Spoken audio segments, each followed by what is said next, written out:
நம் ஆண்டவர் இயேசு கிறிஸ்துவின் நாமத்தினால் மகிழ்ச்சியும் சமாதானமும் நம் அனைவரோடும் இருப்பதாக. ரோமையர் 9:10-18 முடிய. அது மட்டுமல்ல, நம் மூதாதையாகிய ஈசாக்கு என்னும் ஒரே மனிதர் மூலமாக ரெபெக்கா குழந்தைகளை பெற்றார். குழந்தைகள் பிறக்கும் முன்பே அவர்கள் நன்மையோ தீமையோ செய்யும் முன்பே மூத்தவன் இளையவனுக்கு பணிந்திருப்பான் என்று அவருக்கு சொல்லப்பட்டது. அவ்வாறே யாக்கோப்புக்கு அன்றோ நான் அன்பு காட்டினேன், ஆனால் ஏசாவை வெறுத்தேன் என்றும் மறைநூலில் எழுதியுள்ளது.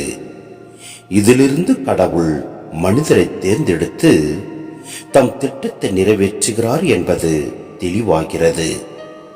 இத்திட்டம் மனிதர் செய்யும் செயல்களின்படியன்றி அழைக்கும் கடவுளுடைய செயலின்படியே நிறைவேறுகிறது என்பதும் தெளிவாகின்றது. அப்படியானால் என்ன சொல்வோம்? கடவுள் நேர்மையற்றவரா? ஒருவதும் இல்லை. ஏனெனில் அவரே மோசேயிடம், யார் யாருக்கு இரக்கம் காட்ட விரும்புகிறேனோ அவர்களுக்கு இரக்கம் காட்டுவேன், யார் யாருக்கு பரிவு காட்ட விரும்புகிறேனோ அவர்களுக்கு பரிவு காட்டுவேன் என்றார். ஆகவே மனிதர் விரும்புவதாலோ உழைப்பதாலோ எதுவும் ஆவதில்லை. கடவுள் இரக்கம் காட்டுவதாலேயே எல்லாம் ஆகிறது. பார்வனுக்கு மறைநூல் கூறுவதும் இதுவே. உன் வழியாய் என் வல்லமையை காண்பிக்கவும் என் பெயரை நாடெங்கும் அறிக்கையிடவுமே நான் உன்னை நிலைக்க செய்தேன். ஆகவே கடவுள் தாம் விரும்புவது போல சிலருக்கு இரக்கம் காட்டுகிறார், வேறு சிலரை கடின உள்ளத்தினர் ஆக்குகிறார். சிந்தனை: கடவுளின் அழைப்பு அவர் விரும்புபவர்களுக்கு மட்டும் கிடைக்கிறது. இது ஒரு மறைப்பொருள். கடவுள் யார் யாருக்கு இயேசுவிடம் வருவதற்கு அழைப்பு கொடுக்கிறாரோ அவர்கள் மட்டும்தான் அவரிடம் வந்து சேர்வர். பவுலின் மனமாற்றம் கடவுள் அவருக்கு கொடுத்த ஒரு அழைப்பு. அதே போன்றே இறைவாக்கினர் பலரும் அழைக்கப்பட்டனர்.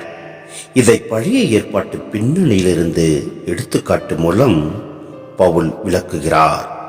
இஸ்ரேல் மக்களை அன்பு செய்து அவர்களுக்கு நல்ல நிலத்தையும், ஏசாவை அல்லது யோதாமை சேர்ந்தவர்களுக்கு தரம் குறைந்த நிலத்தையும் கொடுப்பதனை அவர் சுட்டி காட்டுகிறார்.